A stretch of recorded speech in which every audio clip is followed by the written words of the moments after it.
Isang malamig at mabiyayang araw ng Huwebes, mga kaverbum. Father Jojo, malamig-lamig na. Oo, syempre naman, no? Ano iba na, iba na. Oo, at palapit na ng palapit. Malapit na ang Pasko. Pasko. Kaya yung simoy ng hangin ay iba na rin. Malamig-lamig na ng kaunti. Oo, No? parang sa Baguio na tayo ngayon. Kahit na paminsan-minsan may mga paglan, pag walang ulan, malamig pa rin. Yan. At ang pag-uusapan natin sa araw na ito, mga ka-verbum, ay tungkol sa, o walang iba kundi hangin. At sure ako, sasabihin na naman ni Father, makikita talaga natin yan dito sa Biblia. Kaya, Syempre naman. di ba? Kaya kunin na po natin ang inyong mga Biblia at tayo po ay sama-samang magninilay dito sa Verbum, ang salita sa buhay ko.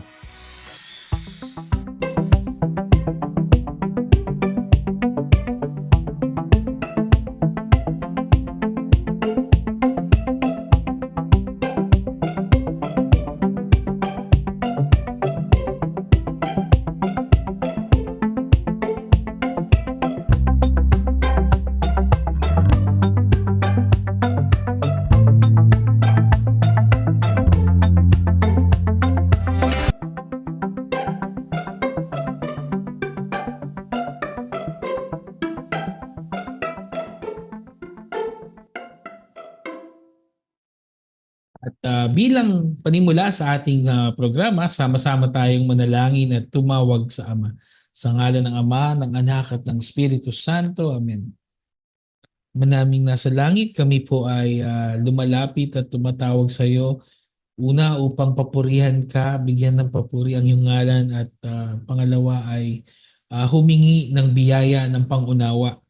Dahil sa araw na ito, kami po ay natitipon dito upang pagnilayan at makita namin ang kahalagahan ng hangin sa aming mga buhay. Sana, Panginoon, gamitin mo ang pagkakataon na ito upang aming makita ang kahalagahan ito sa aming pang-araw-araw na gawain at magamit namin ito sa paglilingkod sa iyo upang lalong makapagbigay papuri sa ngalan mo at makaakay pa ng mas maraming makakalapit patungo sa iyo. Tinataas namin ang lahat ng ito sa pangalan ni Jesus na aming Panginoon. Amen. Sa ngalan ng Ama, ng Anak, ng Espiritu Santo. Amen. Kasi Father, pag sinabi mong hangin, minsan, negative, napakahangin mo naman, di ba? Iba yung At arrive. least malamig.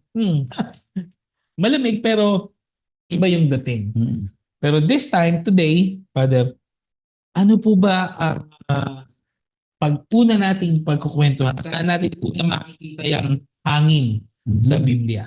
Siyempre, simulan na natin dun sa muli.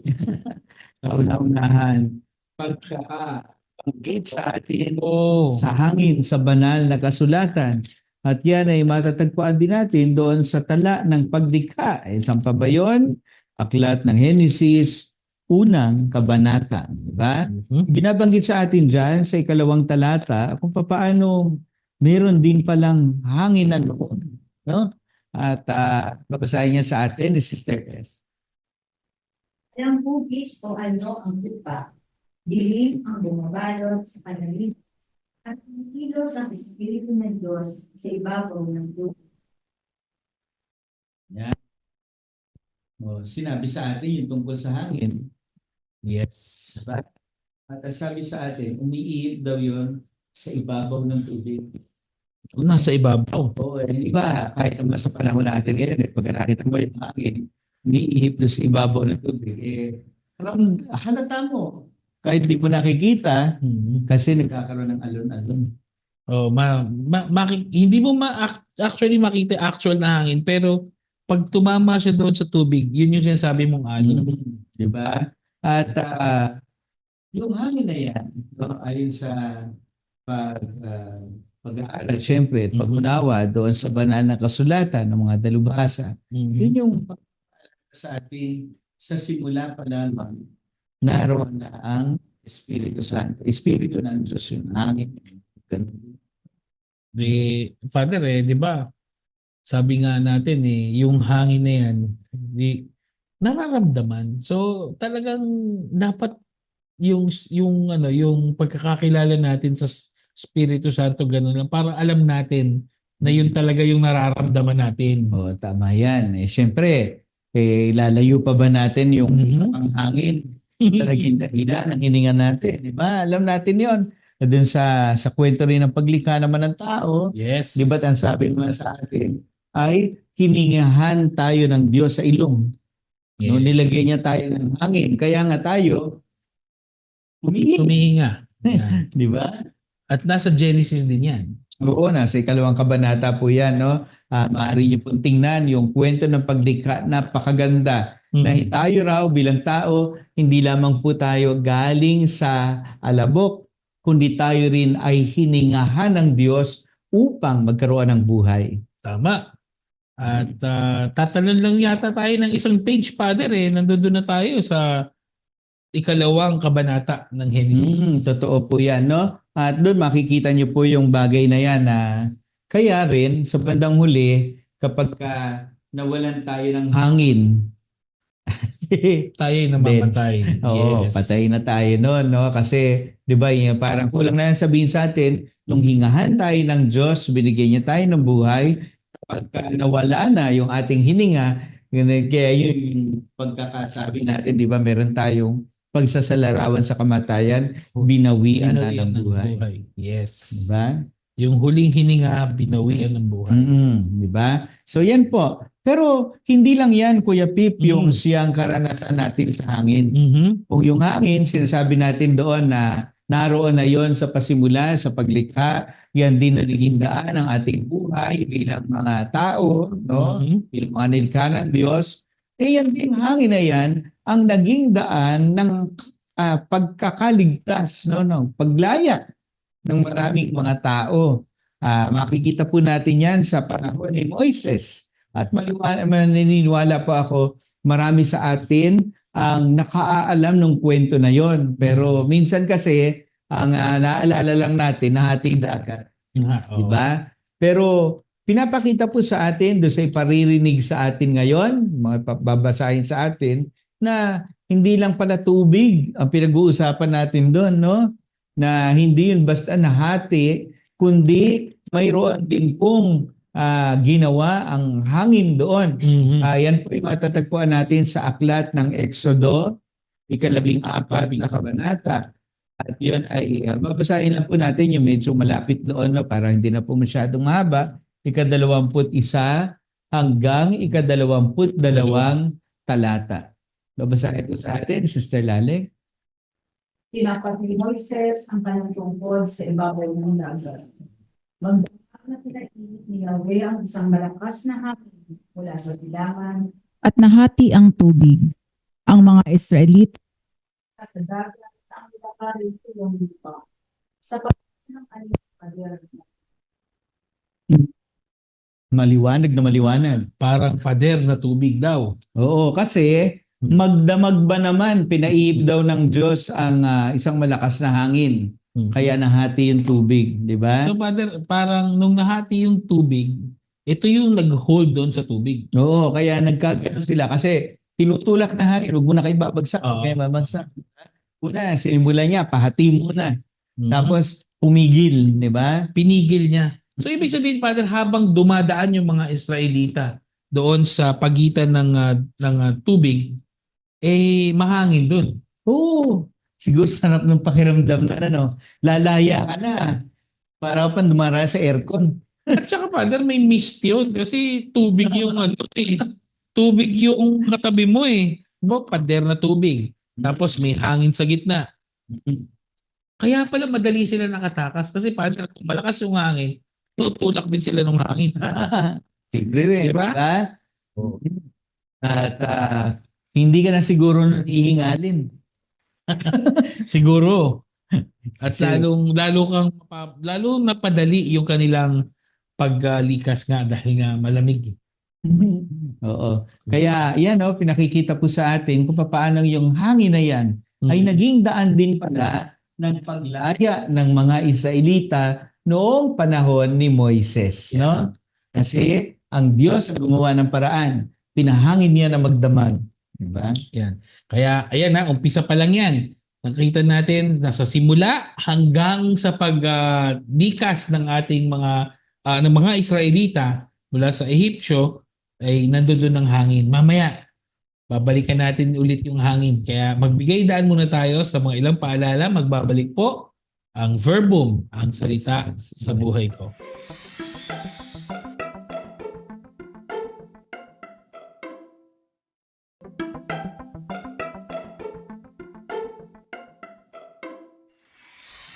At nagbabalik po ang verbum, ang salita sa buhay ko. Pag-uusapan, tutuloy natin yung kwentuhan natin tungkol sa hangin. Mhm. So, natapos tayo kay Moises, Father, Mhm. doon sa nagkaroon ng pader ng Mhm. tubig na hinawakan ng hangin. Hinold ng hangin para hindi gumuho yung tubig. Totoo yan. Kaya sa simula pa lang, pinakikita na sa atin, una ay umihip daw yung hangin sa ibabaw ng tubig. Ngayon naman, hindi lang sa ibabaw ng tubig, para sa pagitan pa ng tubig. Hinati yung tubig. Oo, di ba?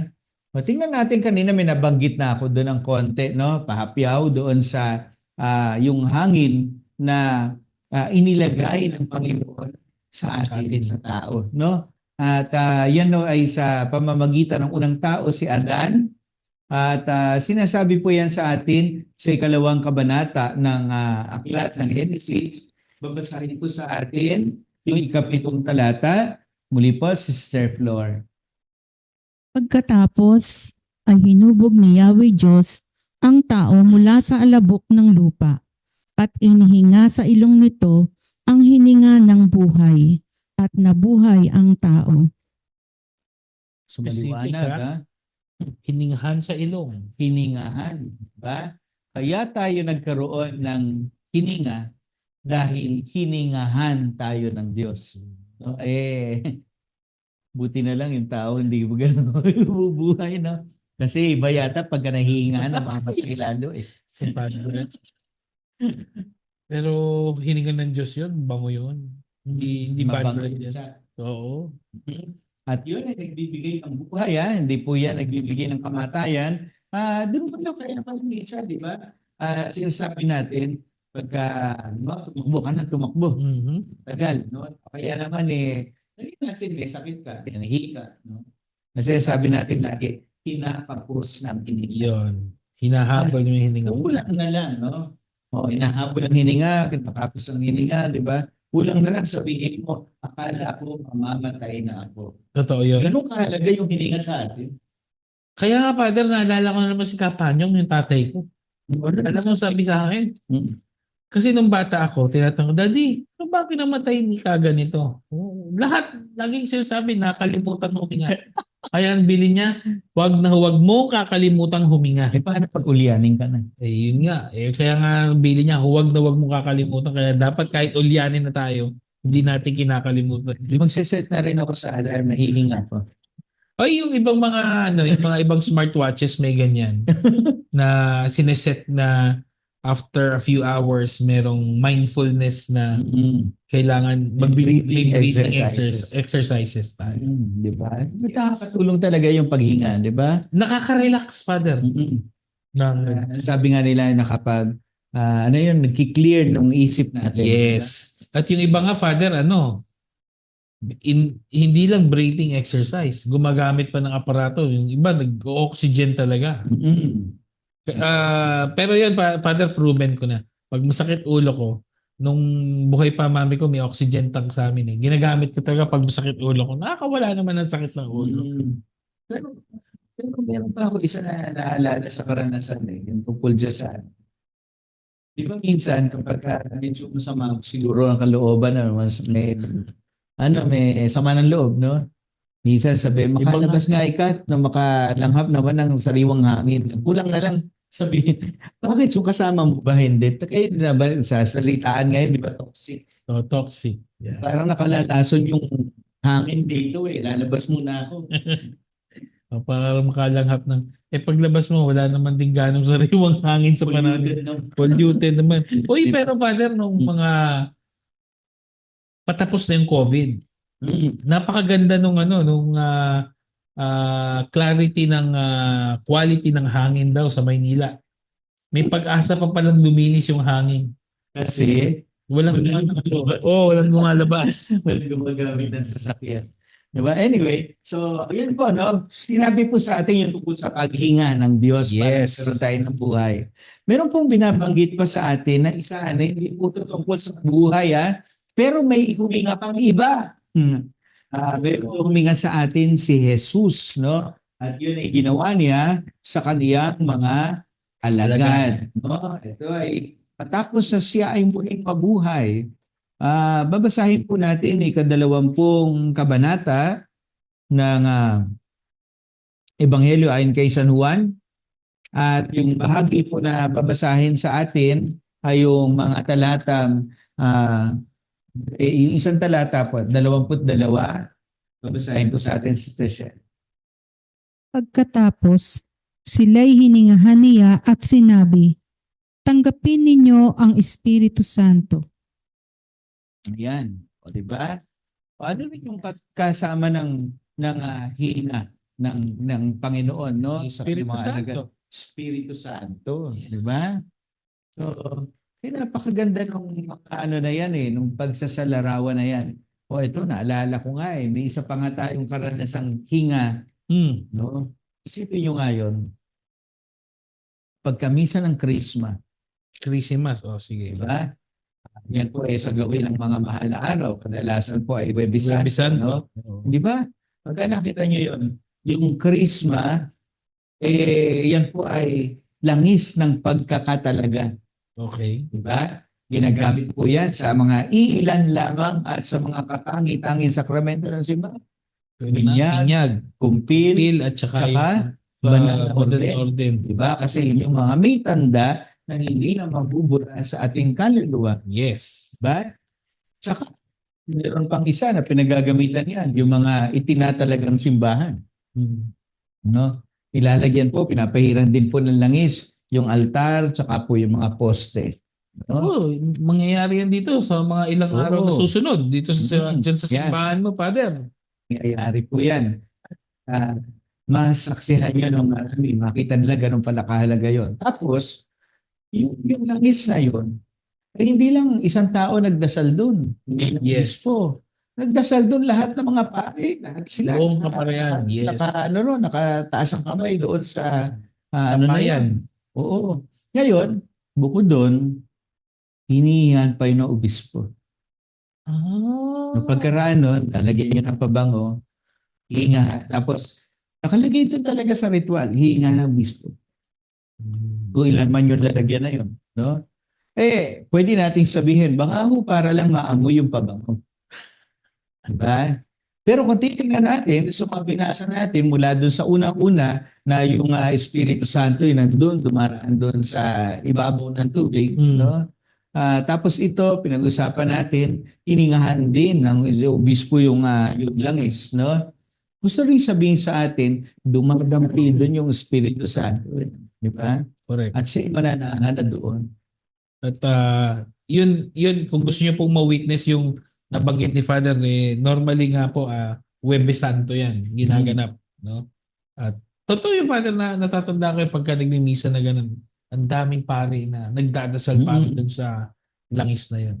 Kasi yun talaga ay ginagamit doon sa, sabi ko nga, mahalagang sakramento simbahan. At doon lang yung binabasbasan. Hindi kagaya nung langis sa may sakit. Pagka naubos mo na, pwede kahit yung pare, pwede siya magbasbas ng langis. Pero yun, naku talaga, tipid na tipid. Kasi pagka naubos siya, wala ka lang gagamitin. Ano yun, Father, no? Minsan sa isang taon lang nababasbasan yun. Diba?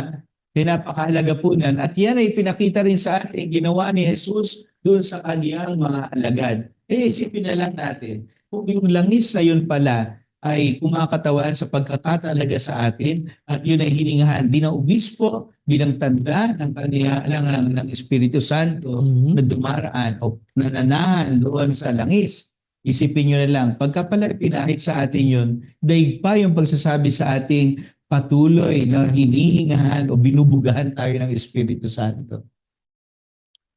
Lahat tayo nabinyagan na experience yan. Kasi Sabi mo nga, nagaganap lang naman yun, Father, sa binyag, sa kumpil, at doon sa pag naordenahan na maging pari, di ba? So, meron pala tayo, Father, mismo may mark ka talaga na ikaw ay nahingahan ng Espiritu Santo. Mhm. Totoo yun, ano? Kaya napakahalaga po sa atin ang mga bagay na yan. Pero, tayo po ay nasa verbum. Pero, Father, Alam mo ba, hindi, Kuya Pete, na itong hawak ko ngayon, ito ay hiningahan din ng Espiritu Santo. itong Bible, Father? Oo naman, no? Ayan pinaliwanag sa atin mismo ni Apostol San Pablo, dito galing yun. No? No? Ang sabi yan dun sa sulat niya kay Timoteo, Okay. makita natin dun sa ikalawang sulat niya, babasahin po natin na 3 kabanata, 16 na talata. Babasahin po sa atin, Sister Tess. Ang lahat ng kasulatan ay kinasiyahan ng Diyos at kapaki-pakinabang sa pagtuturo ng katotohanan, sa pagsaway sa kamalian, sa pagtutuwid sa likong gawain, at sa pagsasanay para sa matuwid na pamumuhay. Di ba? So, sabihin mo, wala kaya ang binanggit doon na hiningahan. Oo, no? Kasi po, syempre, yun po ay matuturing nating hangganan ng kakayahan natin minsan sa ating pagsasalin. No? Doon po sa pinagmulan niyang wikang Griego, ang ginamit po ron pamilyar na pamilyar po yun doon sa mga nag-aaral na banal na kasulatan. Ang gamit po ron sa theopneustos. No? Ibig po sabihin nun, hiningahan ng Diyos. No? Yun po yung gamit naman doon sa atin, doon sa salin sa atin, kinasihan. Kinasihan. No? Ibig sabihin na talagang yung kulang na lang siguro, no? Parang tayo minsan, susulat. Lalo na pag pentel pen gamit natin, kaya side pen, hindi mo makagad matutuyo. Hihingahan mong ganun ngayon, no? Pero iba po yung sinasabi natin kapag ang Diyos ang naghinga. Di ba? Kasi gusto niya sabihin, ako talaga yan. No? Pagka yan, binasa mo, ako yung nagsasalita sa iyo. Okay, kaya dapat araw-araw pala nating binabasa to, Father. Oo.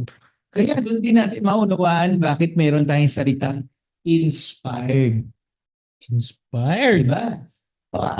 Siyempre, ikaw, naniniwala ako dati, ganun ka. Sana ganun pa rin ngayon. Inspired, yes. Doon sa asawa mo, di ba? Yan. Kaya ko, pag may asawa na, perspired. Perspired, pwede rin. No? Inspired. Pero, ibig sabihin doon, inspired kasi ibig natin sabihin, punong-puno ka ng hininga. Di ba? Kaya ganado kang gumawa. Di ba? Hindi ka kakapusin. Pagkapos ang hininga, pagod. Oo. Lata. Oo. Walang gana. Yung mga hinihingal, yun eh. Tama mo, pag tumakbo ka, nag-basketball ka, hinihingal ka dahil pagod ka, dahil kinakapos ka ng hininga. Pero yung isang tao, kapag puno siya nung hininga na yun, ay hindi, gumawa yan, di ba? So, ganun din yung sinasabi sa atin. Tawag din kasi natin sa paghinga ng Diyos sa Spirit sa banal na kasulatan ay inspiration. Yun. Diba? Kaya may biblical inspiration tayong tinatawag. Kaya doon makita natin na yun palang paghinga na yan ay nandun din sa banal na kasulatan. At tuwing binubuksan natin yan, kulang na lang sabihin, may sariwang hangin ngayon tayong tatanggapin. Akala ko kanina nung bago ko mo sabihin yung tungkol sa inspired. Pag sinusulat yan, nung sumulat San Pablo, sumulat na breathing down St. Paul's neck si Lord. Sulat mo yan, di ba? Pag sinabi kasing breathing down someone's neck, parang inuutusan mo nagagalit ka. Pero yun naman, positive, inspiration ang nandoon. Tama yun, di ba? Siguro naman, na-inspired kayo doon sa mga nadinig nyo na. Pakiulit mo, akala ko expired. Hindi, sana na-inspire kayo doon sa mga nadinig nyo na. Pero, meron pa tayo na pagkukwentuhan, pagbabalik ng verbum, ang salita sa buhay ko.